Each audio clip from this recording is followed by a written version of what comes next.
বন্ধুরা, আবারও সুখবর বাংলাদেশিদের জন্য। ভারত ভ্রমণ করতে ইচ্ছুকদের জন্য বড় একটি সিদ্ধান্ত নিয়েছে ভারত সরকার। ভারতের স্বরাষ্ট্র মন্ত্রণালয় ৯০ দিন মেয়াদী ভারতীয় ট্যুরিস্ট ভিসা চালুর ঘোষণা দিয়েছে। এই সিদ্ধান্তের ফলে এখন বাংলাদেশি নাগরিকরা সহজেই পর্যটন উদ্দেশ্যে ভারতে যেতে পারবেন। আজকের ভিডিওতে আমরা জানব ৯০ দিনের ট্যুরিস্ট ভিসা কারা পাবেন, কিভাবে আবেদন করবেন এবং কবে থেকে এই ভিসা কার্যকর হতে পারে।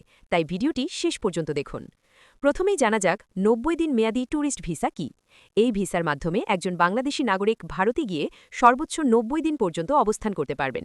এই সময়ের মধ্যে তিনি ভারতে বিভিন্ন পর্যটন স্থান ভ্রমণ করতে পারবেন, আত্মীয় স্বজনের সাথে দেখা করতে পারবেন এবং চিকিৎসা বা ব্যক্তিগত কাজে সীমিত সময় থাকতে পারবেন। ভারতের জনপ্রিয় শহর যেমন কলকাতা, দিল্লি, আগ্রা, মুম্বাই কিংবা দার্জিলিং ভ্রমণের জন্য এই ভিসা ব্যবহার করা যাবে। এখন প্রশ্ন হচ্ছে, কিভাবে এই ভিসার জন্য আবেদন করবেন।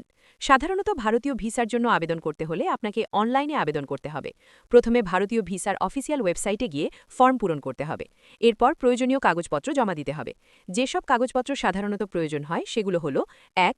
বৈধ পাসপোর্ট, ২. পাসপোর্ট সাইজ ছবি, ৩. জাতীয় পরিচয়পত্র বা জন্মসনদ, ৪. Bank statement, ৫. ভ্রমণের সম্ভাব্য পরিকল্পনা। সব কাগজপত্র ঠিক থাকলে কয়েক কার্যদিবসের মধ্যেই ভিসা প্রসেস সম্পন্ন হতে পারে। বিশ্লেষকদের মতে এই ৯০ দিনের ট্যুরিস্ট ভিসা চালু হলে বাংলাদেশ ও ভারতের মধ্যে পর্যটন এবং মানুষের যাতায়াত আরও বাড়বে। বিশেষ করে চিকিৎসা, কেনাকাটা এবং পর্যটনের জন্য অনেক বাংলাদেশি ভারতে ভ্রমণ করেন। তাই যারা দীর্ঘদিন ধরে ভারত ভ্রমণের পরিকল্পনা করছেন তাদের জন্য এটি একটি বড় সুযোগ হতে পারে। তবে ভিসা সংক্রান্ত চূড়ান্ত নিয়ম এবং আবেদন প্রক্রিয়া সম্পর্কে জানতে অবশ্যই ভারতীয় ভিসা সেন্টারের অফিসিয়াল ঘোষণা অনুসরণ করতে হবে। বন্ধুরা, ভারতীয় ভিসা সংক্রান্ত সর্বশেষ আপডেট পেতে আমাদের চ্যানেলটি সাবস্ক্রাইব করুন এবং পাশে থাকা বেল আইকনটি অন করে রাখুন।